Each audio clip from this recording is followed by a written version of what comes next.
In the heart of Afghanistan's most dangerous valley, where death whispers through every shadow and survival depends on split-second decisions, a wounded female combat medic finds herself face-to-face with the most decorated Navy SEAL commander in military history. Blood streaming down her face, her leg shattered from an IED blast, and enemy fire closing in from all sides, she does something that stops this battle-hardened warrior cold. She looks him straight in the eyes and speaks words that will haunt him forever, words that reveal a secret so shocking it will change everything he thought he knew about courage, sacrifice, and the true meaning of honor. This is not just another war story.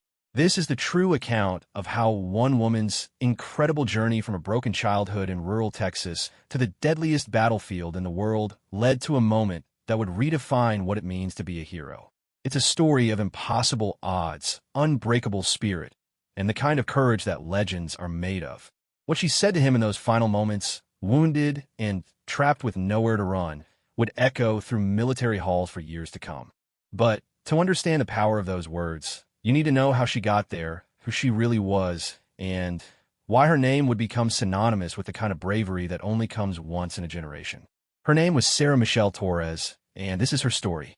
Sarah Michelle Torres never expected to become a soldier, let alone one of the most respected combat medics in the U.S. Army.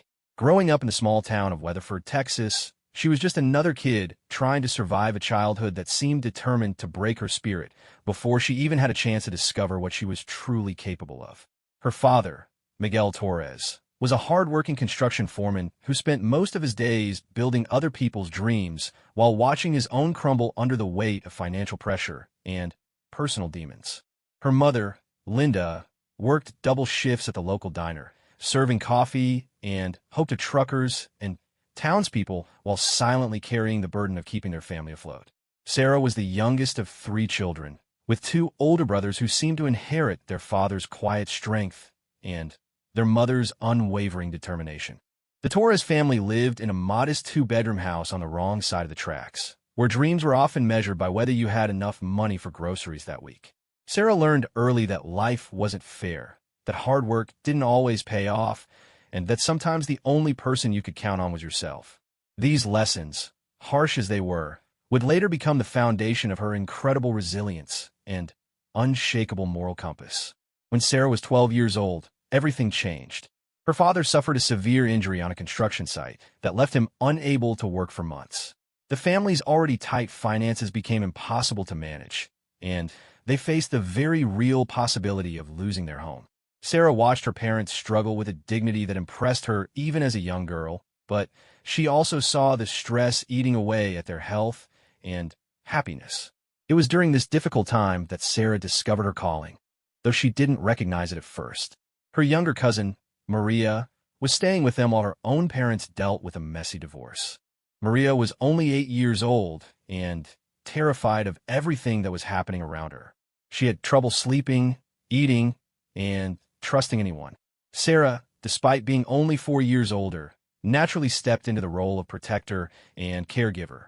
She would sit with Maria during thunderstorms, telling her stories and making up games to distract her from her fears. When Maria had nightmares, Sarah was there with a cool washcloth and gentle words.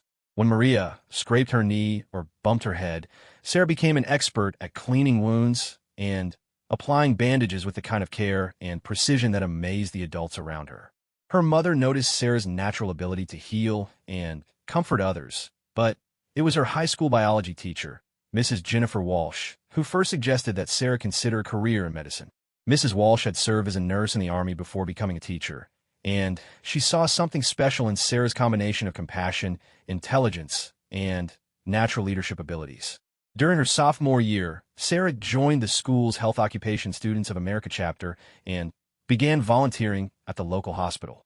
She started in the gift shop, but quickly moved to more meaningful roles, helping nurses with patient care and learning basic medical procedures. The hospital staff was impressed by her maturity, dedication, and intuitive understanding of what patients needed. Sarah's grades were excellent, but her family's financial situation made college seem impossible. She worked part-time jobs throughout high school, contributing to the family's income while maintaining her academic performance and volunteer work. Her guidance counselor encouraged her to apply for scholarships, but the competition was fierce, and full rides were rare for students from their district. It was during her senior year that Army Recruiter Sergeant First Class David Martinez visited her high school career fair. He wasn't looking for Sarah specifically, but when she stopped by his booth asking detailed questions about military medical training and combat medic roles, he recognized something special. Sarah wasn't just curious about the benefits or adventure that military service might offer.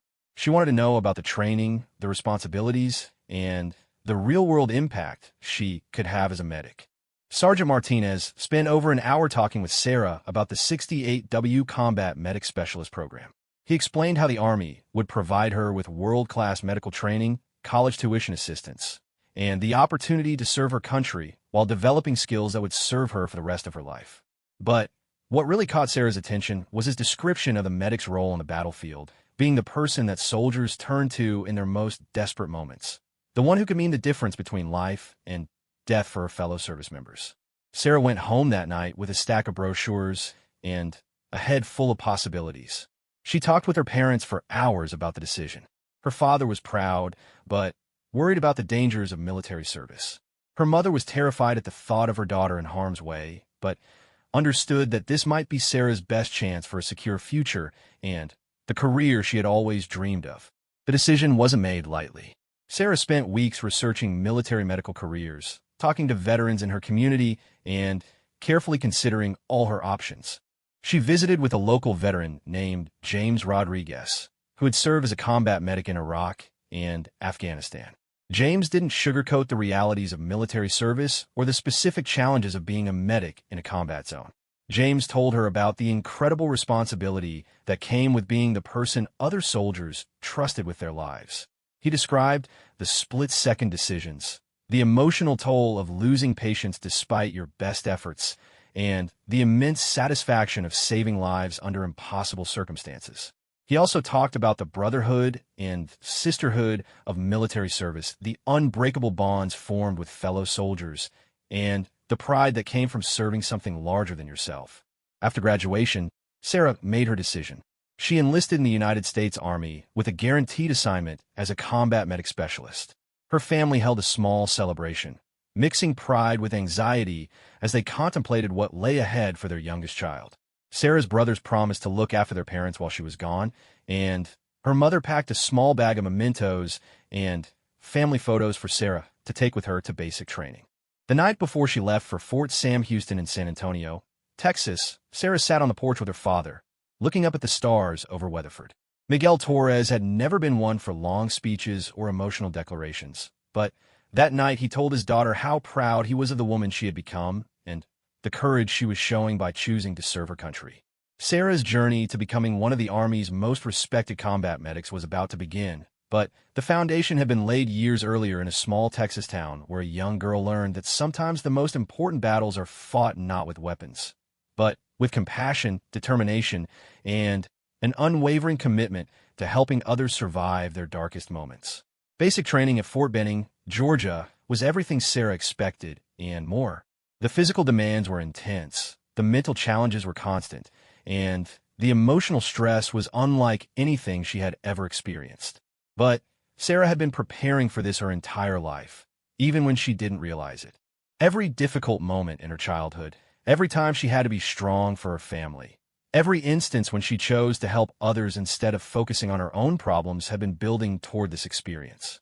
Her drill sergeants quickly identified Sarah as a natural leader. She wasn't the loudest recruit or the most physically imposing, but she had an innate ability to keep her fellow soldiers motivated during the most challenging training exercises. When other recruits were struggling with homesickness, physical exhaustion, or self-doubt, Sarah seemed to know exactly what to say to help them push through.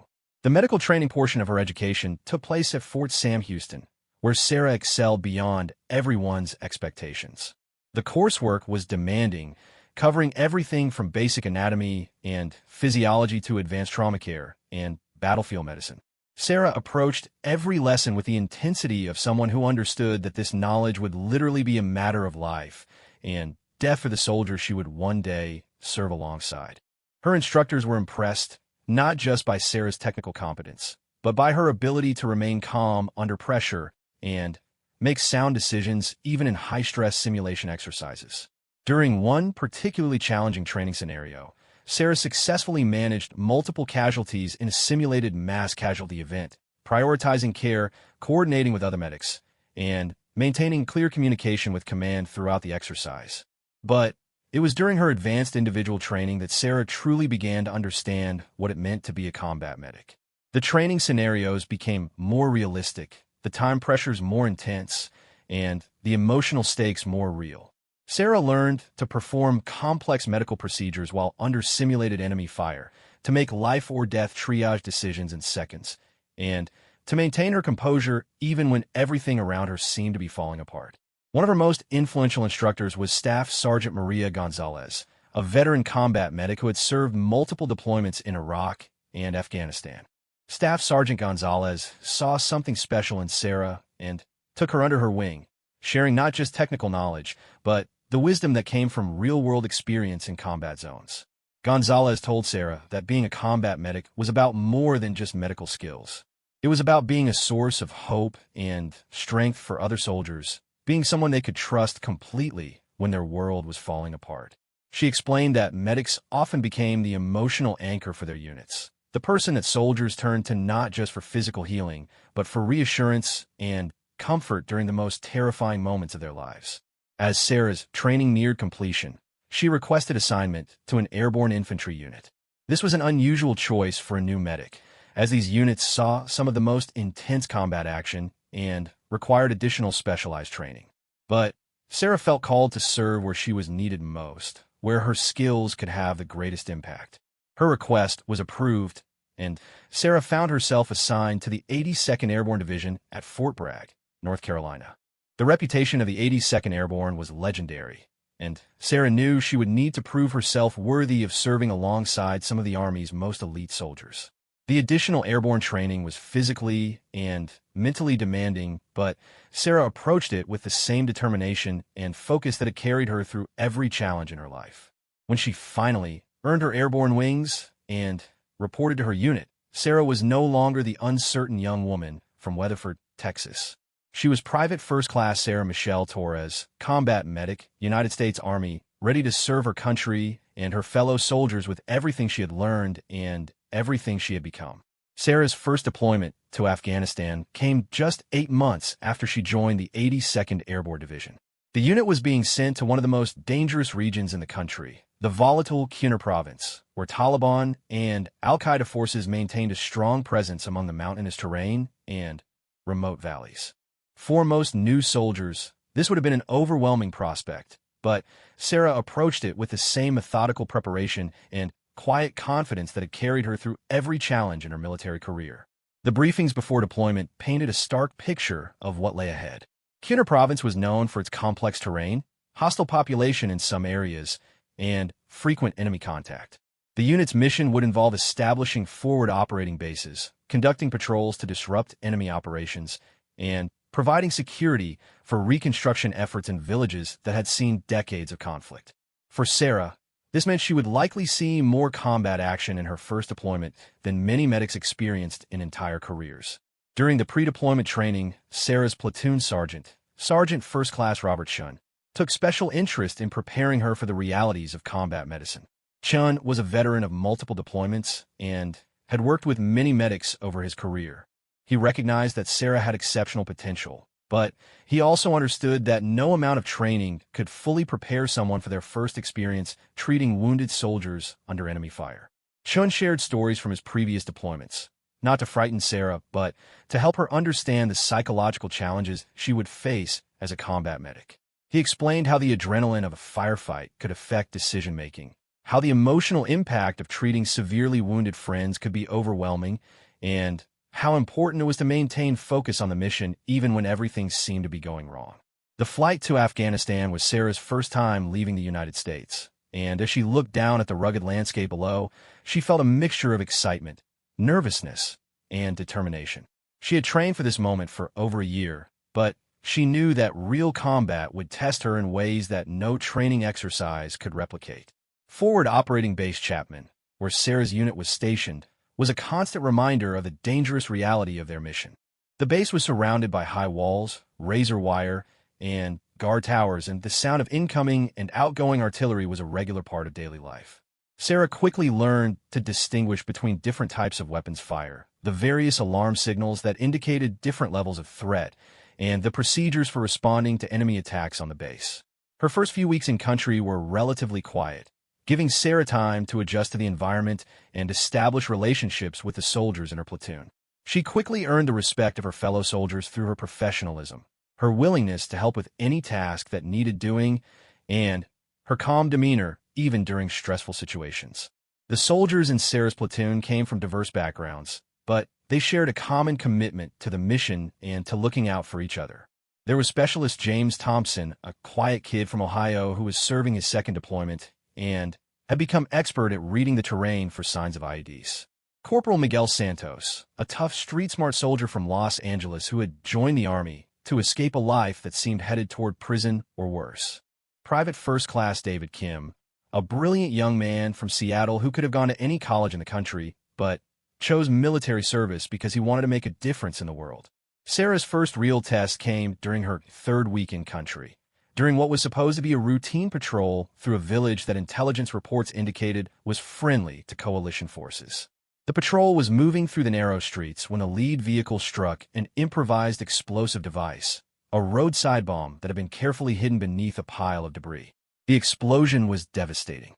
The blast flipped the heavily armored vehicle, seriously injuring all 4 soldiers inside and setting the surrounding area ablaze. Enemy fighters immediately began firing on the patrol from concealed positions, turning what should have been a rescue operation into a complex combat situation. Sarah's vehicle was the second in the convoy, and she could see the smoke and flames from the explosion just ahead.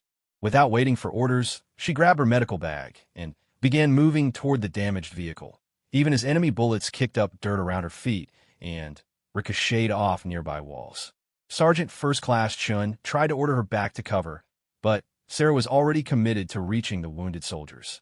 She moved in short bursts, using the standard fire and movement tactics she had learned, but carrying the additional weight of her medical equipment and the singular focus of someone whose only concern was reaching patients who needed immediate care. The scene at the destroyed vehicle was worse than anything Sarah had encountered in training. 2 soldiers were unconscious and bleeding heavily from multiple wounds. One had suffered severe burns from the fire that erupted after the explosion. The 4th soldier, Specialist Thompson, was conscious but had sustained a serious head injury and was disoriented and confused. While the rest of the patrol established a security perimeter and returned fire against the enemy positions, Sarah began the most challenging medical work of her life. She had to prioritize which soldier to treat first, a decision that could mean the difference between life and death for multiple people. She chose to focus initially on Corporal Martinez, who had severe bleeding from a leg wound that had likely severed a major artery. Working under intense pressure with the sound of gunfire all around her and the knowledge that enemy fighters were trying to kill her even as she worked to save her fellow soldiers, Sarah applied a tourniquet and began treating the wound. Her hands were steady, her decision-making was clear, and her focus was complete. The months of training had prepared her well, but this was different. These weren't training dummies or simulation exercises. These were real people, soldiers she had shared meals with and laughed with, and their lives were literally in her hands. After stabilizing Martinez, Sarah moved to the soldier with burns, Private Johnson. Burns are among the most difficult injuries for combat medics to treat in field conditions, and Johnson's injuries were severe. Sarah had to balance immediate life-saving care with the knowledge that definitive treatment would require evacuation to a major medical facility. She administered pain medication, protected the airway, and began the process of fluid resuscitation that would be critical to Johnson's survival. Throughout the entire ordeal, Sarah maintained radio contact with the medevac helicopters that were en route to evacuate the wounded soldiers. She provided detailed information about each patient's condition, the treatments she had administered, and the ongoing security situation that the helicopter crews would face when they arrived. The firefight continued for nearly 2 hours before reinforcements arrived, and the enemy fighters were either killed or driven off. During that entire time, Sarah never stopped working on her patients. She rotated between all 4 wounded soldiers, continuously monitoring their vital signs, adjusting treatments as their conditions changed, and providing the kind of reassurance and comfort that only someone who truly cared could offer. When the medevac helicopters finally arrived, Sarah had successfully stabilized all 4 patients. Her uniforms were covered in blood, her equipment was scattered around the destroyed vehicle, and she was physically and emotionally exhausted, but all 4 soldiers were alive, and their conditions were stable enough for transport to the field hospital. As the helicopters lifted off with the wounded soldiers, Sarah finally had a moment to process what had just happened. She had performed under fire for the first time, made life-or-death decisions under extreme pressure, and successfully treated multiple severely wounded soldiers in conditions that would have challenged even the most experienced medics. Sergeant First Class Chun found Sarah sitting quietly by herself near the damaged vehicle, staring at her blood-stained hands. He sat down beside her and didn't say anything for several minutes. Finally, he told her that what she had done that day was extraordinary, that her actions had saved lives that would have been lost without her courage and skill. But Chun also helped Sarah understand that what she was feeling was normal. The emotional impact of treating severely wounded soldiers, especially for the first time, was something that every combat medic struggled with. He explained that the key was to channel those emotions into motivation to continue improving her skills and to never lose sight of the fact that her role was to preserve life and reduce suffering. Word of Sarah's performance during the IED attack spread quickly throughout the unit and the forward operating base. Other medics, many of whom had significantly more experience, sought her out to discuss techniques and share experiences. The soldiers in her platoon, who had already respected her professionalism, now looked at her with the kind of trust that was reserved for someone who had proven themselves under fire. Over the following months, Sarah's platoon was involved in numerous combat operations throughout Khyuna Province. Each mission brought new challenges and new opportunities for Sarah to apply her skills and build her reputation as one of the most competent medics in the region. She treated everything from routine injuries and illnesses to complex trauma cases, and she approached each situation with the same methodical professionalism and genuine concern for her patients. During a particularly intense operation in a remote valley, Sarah's convoy was ambushed by a large group of enemy fighters who had prepared a complex attack using multiple improvised explosive devices and coordinated small arms fire. The attack was designed to inflict maximum casualties and pin down the American forces in a location where they would be vulnerable to sustained attack. The convoy's lead vehicle was destroyed in the initial blast, and several other vehicles were damaged by subsequent explosions. Sarah found herself treating wounded soldiers while under continuous enemy fire, moving from vehicle to vehicle and providing care wherever it was needed most urgently. During this engagement, Sarah made a decision that would become legendary within her unit. One of the wounded soldiers, Private Kim, had been thrown from his vehicle during an explosion and was lying in an exposed area where enemy fire made it nearly impossible to reach him safely. Kim was conscious and calling for help, but the security situation made any rescue attempt extremely dangerous.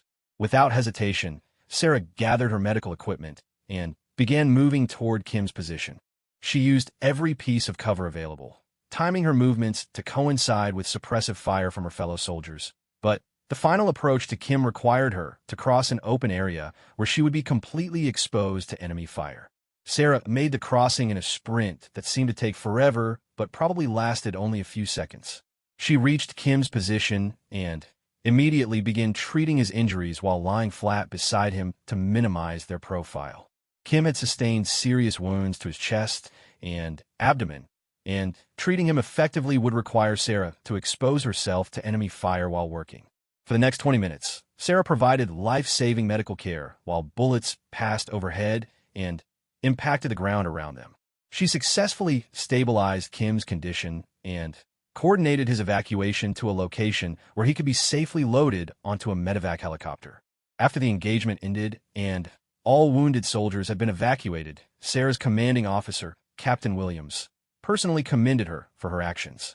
He explained that her willingness to risk her own life to save Private Kim exemplified the highest traditions of military service and the special bond of trust that existed between combat medics and the soldiers they served.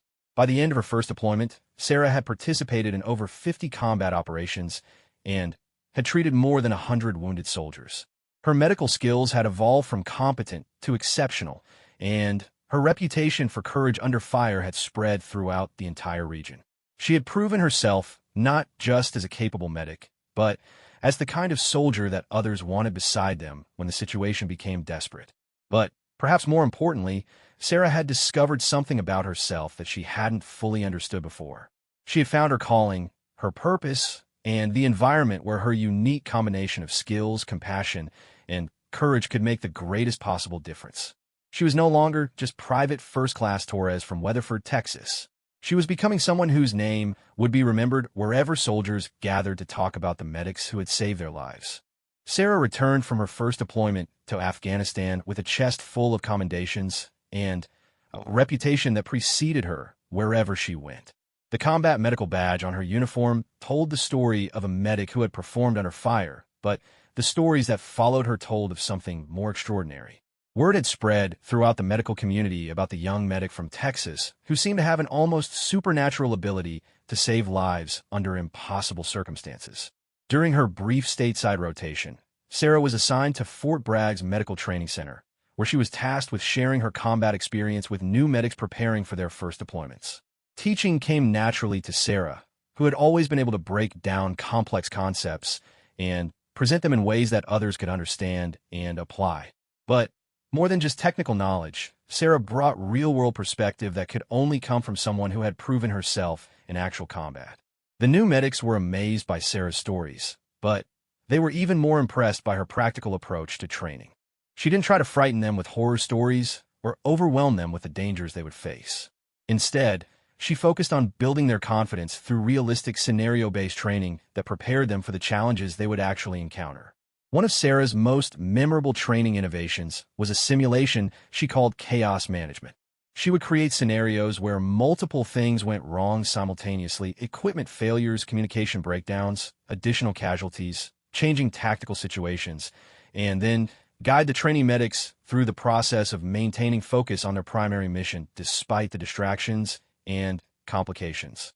During these training sessions, Sarah often shared a philosophy that had guided her through her most difficult moments in Afghanistan. She explained that being a combat medic wasn't just about medical knowledge or technical skills, though those were critically important. The key was learning to find calm in the center of chaos, to make good decisions when everything around you was falling apart, and to project confidence and competence even when you were frightened or uncertain. Sarah's reputation as an instructor quickly spread beyond the medical community. Other units at Fort Bragg began requesting her participation in their training exercises, particularly those involving complex tactical scenarios where medical support was critical to mission success. Sarah's ability to integrate medical considerations into broader tactical planning impressed even the most experienced officers and senior non-commissioned officers. It was during one of these joint training exercises that Sarah first encountered the special operations community. A team of Green Berets was conducting a complex training scenario that required sophisticated medical support, and Sarah was assigned to work with them as their primary medic. The special operations soldiers were known for their demanding standards and their skepticism of conventional forces personnel, but Sarah quickly earned their respect through her professionalism and competence. The training scenario involved a simulated hostage rescue mission in an urban environment, with multiple casualties and complex tactical challenges. Sarah's role was to provide medical support while remaining integrated with the tactical team throughout the operation. This required her to move with the assault force, provide immediate medical care under simulated enemy fire, and coordinate casualty evacuation while maintaining the security and stealth that the mission required. During the exercise, Sarah demonstrated an intuitive understanding of special operations tactics and procedures that surprised even veteran operators. She seemed to anticipate what the team needed before they asked for it, positioned herself to provide optimal medical support without interfering with tactical operations, and made decisions that showed she understood not just medical priorities, but mission priorities as well. Master Sergeant Tom Bradley, the team sergeant for the Green Beret unit, was so impressed with Sarah's performance that he personally recommended her for special operations medical training. This was an extraordinary opportunity for a conventional forces medic, as special operations units typically recruited only the most exceptional personnel from throughout the military. Sarah's application for special operations training was enthusiastically endorsed by her chain of command, and she was selected for the demanding Special Operations Combat Medic course at Fort Bragg. The training was unlike anything Sarah had experienced, even more challenging than her original combat medic training, and infinitely more demanding than her first deployment to Afghanistan. Special operations medicine required not just advanced medical skills, but the ability to operate independently with minimal support, to make complex medical decisions without the benefit of consultation with physicians, and to provide sophisticated medical care in environments where conventional medical evacuation might not be possible for extended periods. The course curriculum included advanced trauma surgery, emergency medicine, preventive medicine, and even veterinary medicine for working with military working dogs. Students learned to perform procedures that were normally reserved for physicians, including emergency surgery, advanced airway management, and complex pharmaceutical protocols. But the medical training was only part of the challenge. Special operations medics were expected to be fully qualified operators first and medics second. This meant Sarah had to master additional skills, including advanced marksmanship, close quarters combat, demolitions, communications, intelligence gathering, and foreign language training. The physical demands of the training were extraordinary. Students were expected to maintain their medical skills while participating in grueling field exercises that tested their endurance, mental toughness, and ability to perform complex tasks while under extreme stress. Many of the exercises were designed to push students beyond their perceived limitations and force them to discover reserves of strength and determination they didn't know they possessed. Sarah excelled in every aspect of the training. Her medical skills were already exceptional from her deployment experience, and she approached the additional training requirements with the same methodical determination that had characterized her entire military career. Her instructors noted not just her technical competence, but her ability to remain calm and focused even during the most challenging training scenarios. One of Sarah's most memorable training experiences occurred during a particularly difficult field exercise in the mountains of North Carolina. The scenario involved a simulated behind enemy lines mission where students had to navigate difficult terrain, avoid enemy patrols, and provide medical support for a simulated wounded operative while making their way to an extraction point. The exercise was designed to test students' ability to maintain mission focus while dealing with complex medical challenges and extreme physical and mental stress. Sarah's team faced additional complications when their simulated patient developed life-threatening complications that required immediate surgical intervention in field conditions.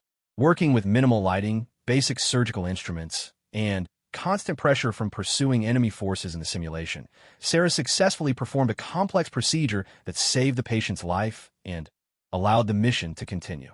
Her performance during this exercise became legendary within the special operations medical community and confirmed that she possessed the rare combination of medical expertise, tactical competence, and mental toughness that define the most elite military medics. Upon completion of her special operations medical training, Sarah was assigned to a joint special operations unit that conducted high-risk missions throughout the Middle East and Central Asia. The unit's operations were classified at the highest levels, and Sarah found herself working alongside some of the most skilled and experienced operators in the American military. Her new unit specialized in direct action missions against high-value targets, often operating in areas where conventional military forces had limited presence or capability. The missions were typically short-duration, high-intensity operations that required precise planning, flawless execution, and the ability to adapt quickly to changing circumstances. Sarah's role in these operations went far beyond traditional medical support. She was a full member of the operational team, participating in mission planning, intelligence gathering, and tactical operations while maintaining her primary responsibility for the medical welfare of the team. This integration of medical and tactical capabilities was exactly what Sarah had been training for throughout her career. The unit's first major operation with Sarah as their medic involved a night raid against a compound believed to house senior leadership of a terrorist organization. Intelligence indicated that the target had significant defensive capabilities and was likely to result in a complex firefight with multiple casualties.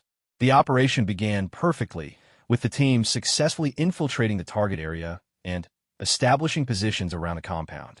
But as they began their assault, the situation quickly became more complicated than expected.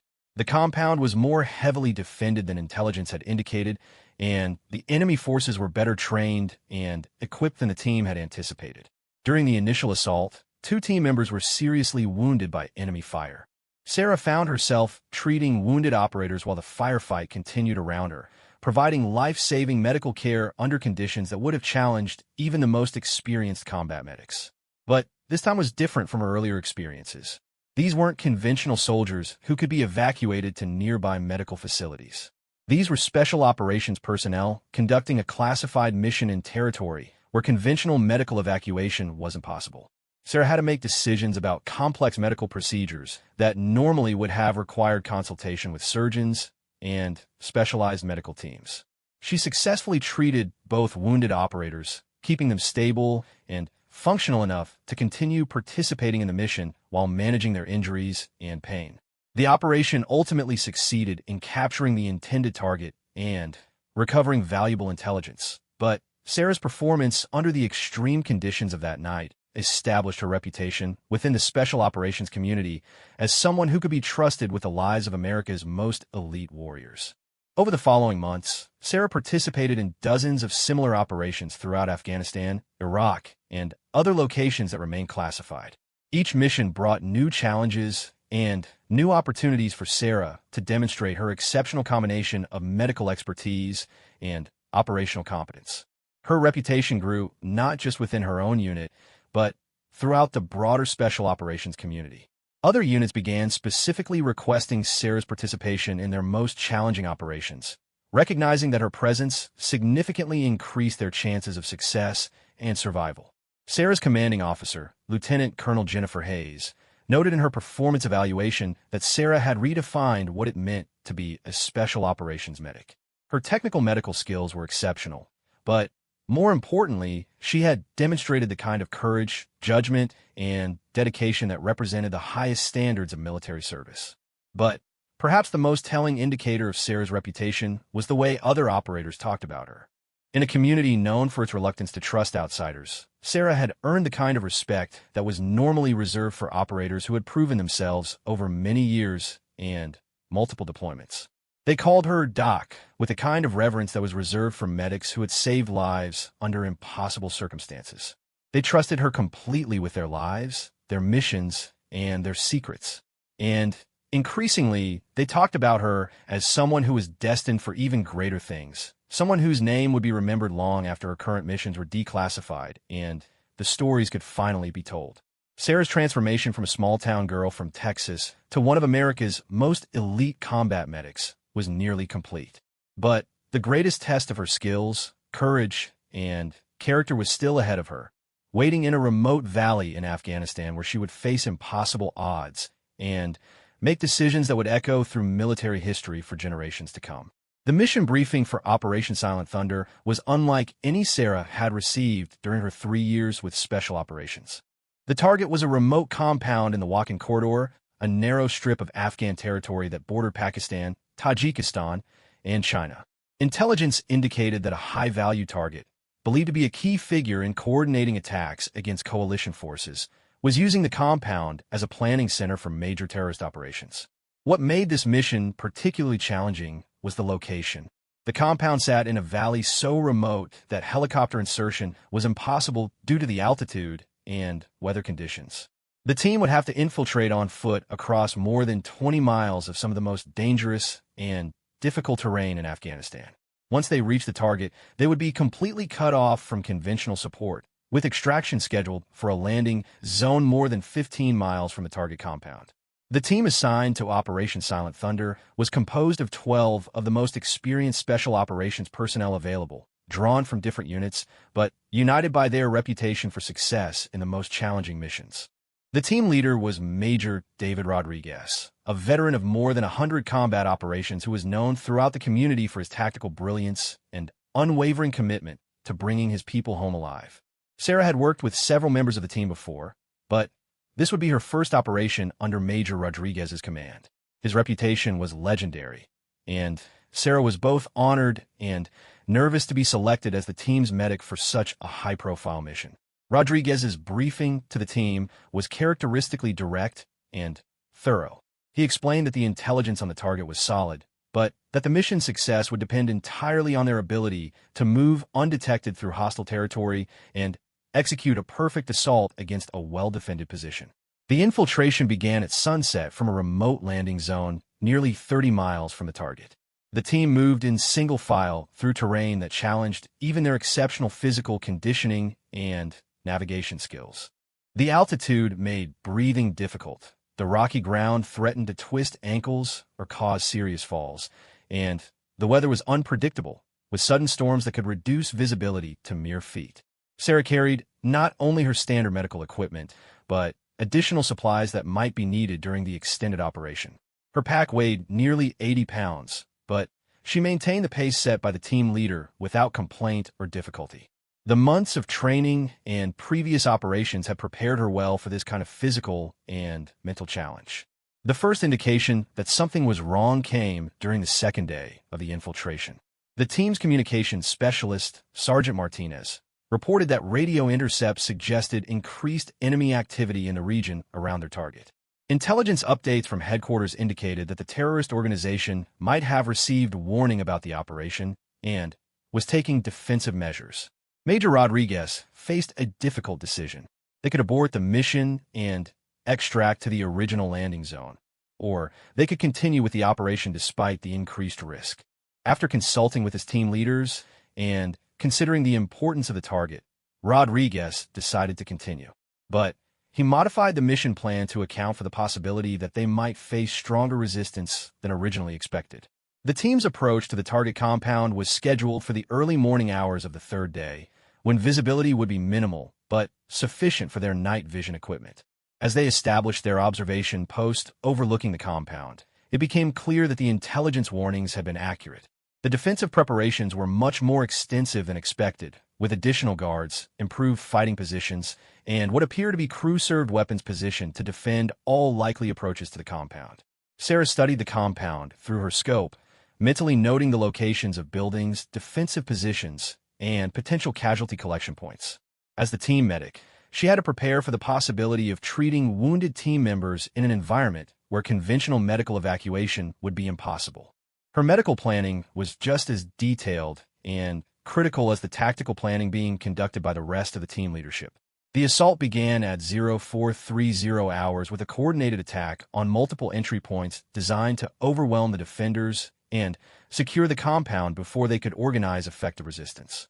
Initial reports indicated that the plan was working, with the team successfully breaching the outer defenses and beginning their advance toward the main buildings.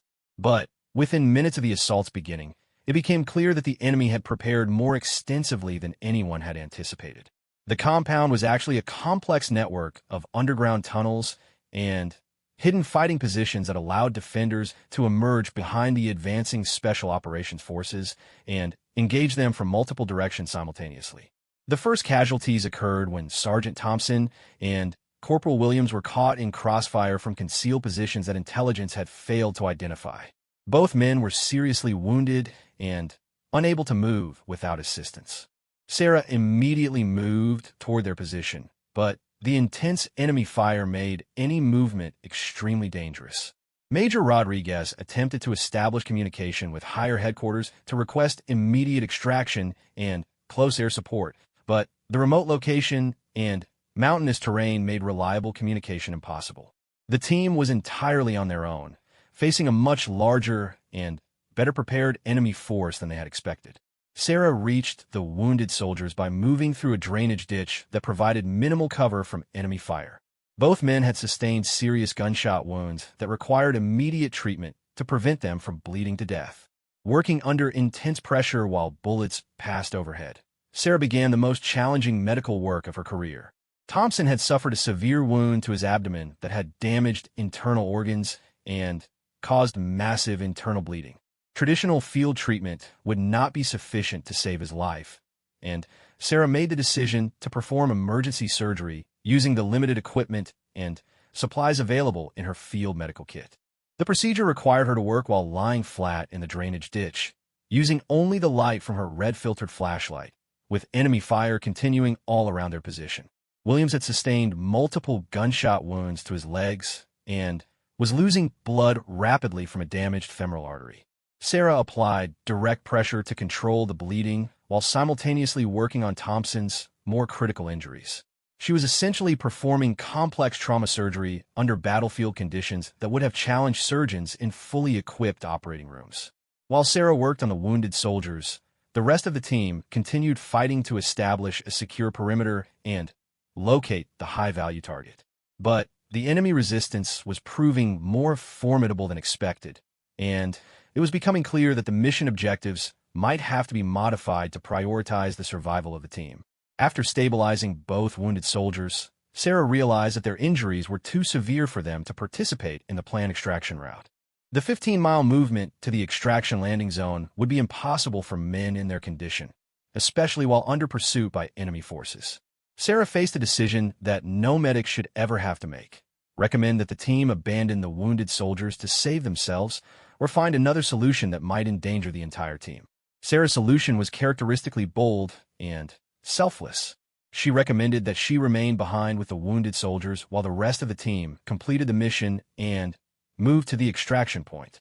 She would establish a defensive position and maintain the wounded soldiers until a rescue operation could be organized, even though this would leave her isolated in hostile territory with no support and minimal supplies. Major Rodriguez initially rejected Sarah's proposal, explaining that the team never left anyone behind under any circumstances. But as the tactical situation continued to deteriorate and enemy reinforcements began arriving at the compound, it became clear that the team's mobility was being seriously compromised by the need to carry the wounded soldiers. The decision was ultimately made by the wounded soldiers themselves. Both Thompson and Williams insisted that they would not allow their injuries to compromise the mission or endanger the rest of the team. They requested that Sarah be allowed to establish a defensive position with them while the rest of the team continued with the operation. Sarah spent the next 6 hours in a desperate defensive battle against overwhelming odds. She had positioned the wounded soldiers in the most defensible location she could find, a small stone building that provided some protection from enemy fire and clear fields of observation in all directions. Her medical supplies were limited, her ammunition was running low, and enemy forces were conducting organized attacks against their position every few hours. Between firefights, Sarah continued treating her patients, managing their pain, maintaining their hydration, and monitoring their vital signs. Both men remained conscious and alert, helping Sarah watch for enemy movements and providing what support they could despite their injuries. During one particularly intense enemy attack, Sarah was forced to engage multiple enemy fighters while simultaneously providing medical care to Williams, whose condition had begun to deteriorate. She moved between treating her patient and returning fire with the smooth efficiency of someone who had trained for exactly this kind of impossible situation.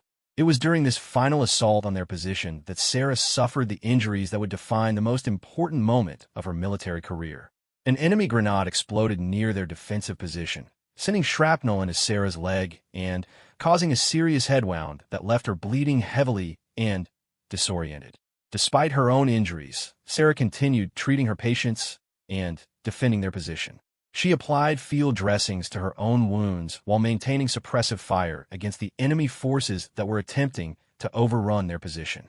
Her determination to protect the wounded soldiers under her care never wavered, even when her own survival became increasingly uncertain. The situation seemed hopeless when enemy forces launched what appeared to be their final assault on Sarah's position. She was running low on ammunition, her medical supplies were nearly exhausted, and her own injuries were affecting her ability to fight effectively. The wounded soldiers were unconscious, completely dependent on Sarah for their survival. It was at this moment, when death seemed inevitable and surrender was not an option, that salvation arrived in the most unlikely form. The distinctive sound of rotor blades echoed through the valley, but these were not the rescue helicopters that Sarah had been hoping for. This was something different, something that would change everything about her story and transform her from a hero into a legend. The helicopters belonged to a Navy SEAL team that had been conducting their own classified operation in a nearby valley. They had heard the sounds of the extended firefight and had diverted from their own mission to investigate. What they found when they arrived at Sarah's position would become one of the most remarkable rescue operations in special operations history.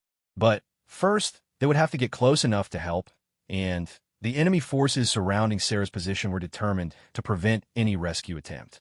The arrival of the SEAL team had escalated the battle into something that neither side had anticipated, setting the stage for the confrontation that would make Sarah's name legendary throughout the military.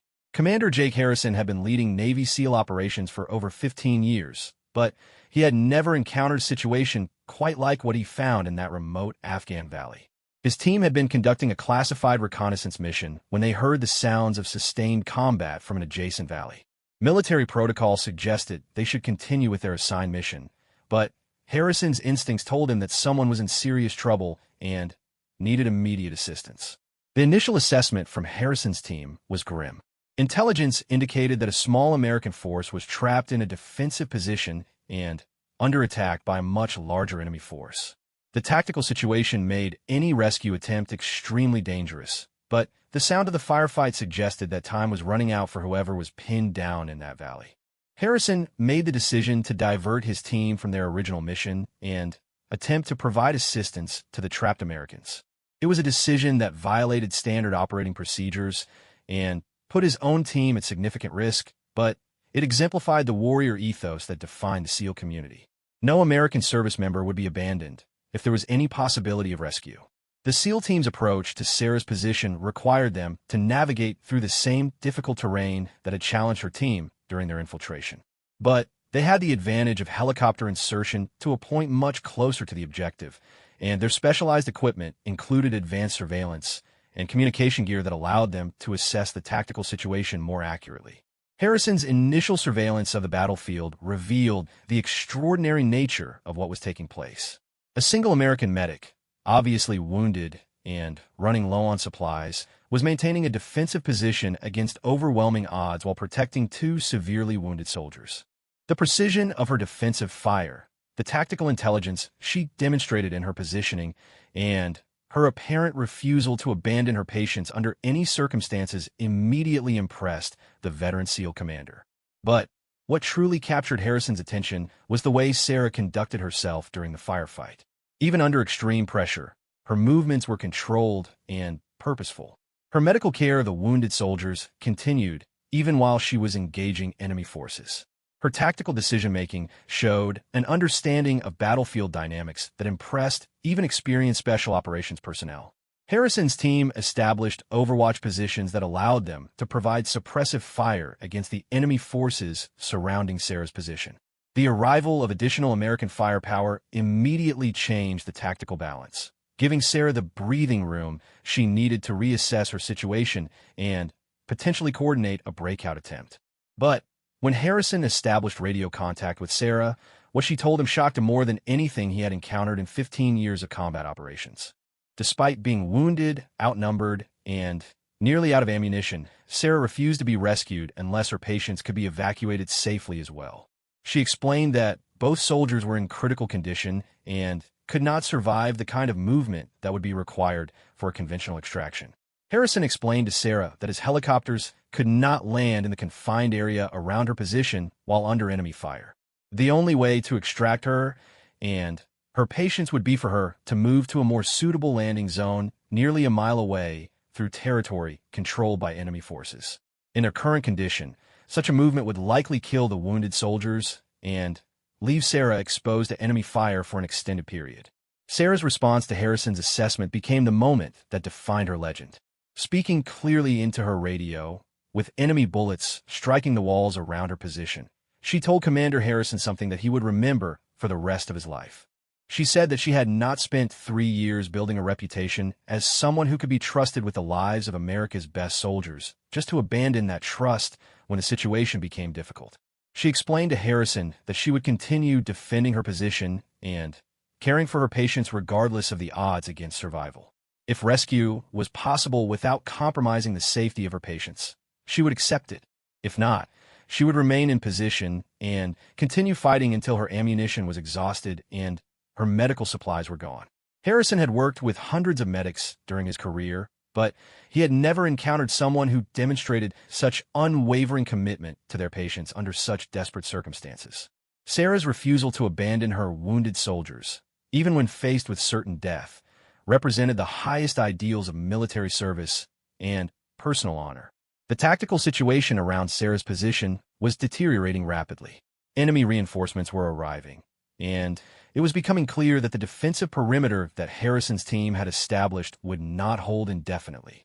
If a rescue was going to succeed, it would have to happen soon, but it would require a level of risk and coordination that challenged even the most experienced special operations forces. Harrison developed a plan that was audacious even by SEAL standards. His team would conduct a direct assault on the enemy positions surrounding Sarah while simultaneously moving 2 helicopters into position for an extraction under fire. The timing would have to be perfect, and there would be no margin for error. The assault began with Harrison's snipers engaging enemy positions from concealed locations throughout the valley. Simultaneously, the SEAL assault teams moved against the enemy forces from multiple directions, using speed, surprise, and superior firepower to overwhelm the defensive positions that had been containing Sarah. During the assault, Harrison personally led a team directly to Sarah's position.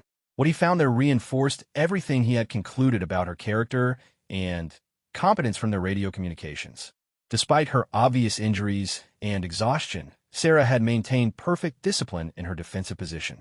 Her patients were stable and properly cared for, her ammunition was organized and accounted for, and her situational awareness was complete and accurate. But it was what happened during the extraction itself that truly demonstrated why Sarah's name would become legendary throughout the special operations community. As Harrison's team prepared to move the wounded soldiers to the extraction helicopters, one of the SEAL medics noticed that Sarah's head wound was more serious than she had indicated over the radio. The medic, Petty Officer First Class Michael Torres, attempted to examine Sarah's injuries while the extraction continued around them. Sarah initially refused medical attention, insisting that her patient's needs took priority over her own condition. But when Torres explained that her injuries might prevent her from providing effective care during the helicopter flight to the field hospital, Sarah allowed him to examine and treat her wounds.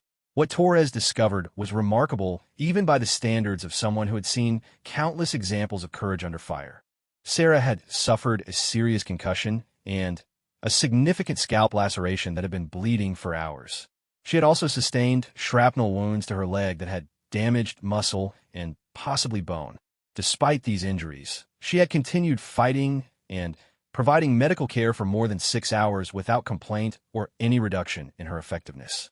As the evacuation helicopters lifted off with Sarah and her patients, Harrison found himself reflecting on what he had witnessed.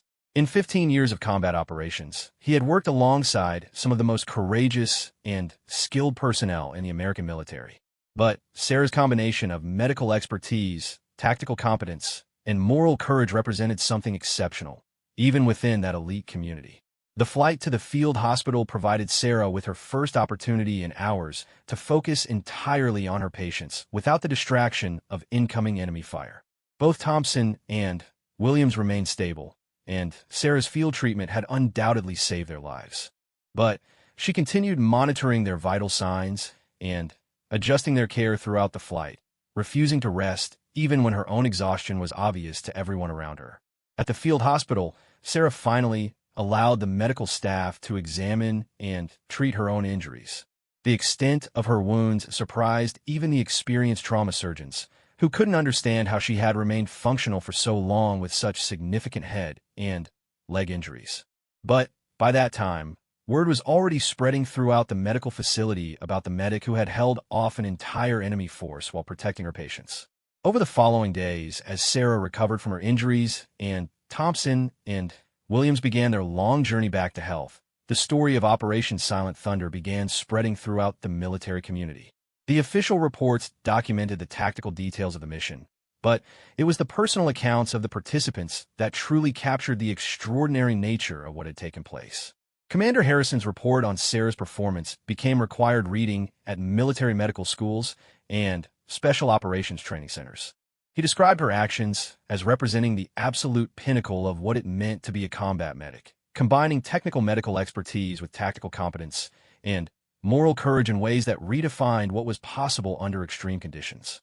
But perhaps the most telling recognition of Sarah's achievement came from the wounded soldiers she had saved.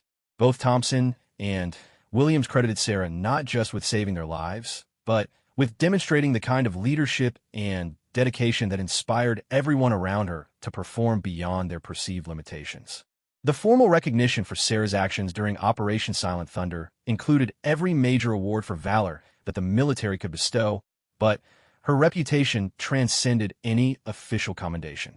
Throughout the special operations community, her name became synonymous with the highest standards of medical care and personal courage.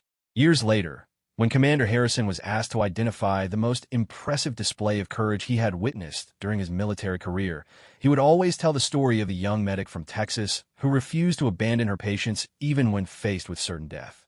He would describe how Sarah Torres had looked him in the eyes, wounded and exhausted but unbroken, and spoken words that captured everything noble about military service. Harrison would explain that when Sarah told him she would not abandon the trust that had been placed in her, she wasn't just talking about her patients. She was expressing a commitment to the ideals that defined military service at its highest level. She had proven that there were still people willing to sacrifice everything for principles larger than their own survival. The story of Sarah's actions during Operation Silent Thunder became more than just another tale of military heroism. It became a standard by which other acts of courage were measured, a reminder of what was possible when someone possessed the right combination of skills, determination, and moral clarity. Sarah Torres returned to active duty after recovering from her injuries, but her reputation had grown beyond anything she had imagined when she first enlisted in the Army. She was no longer just an exceptional medic.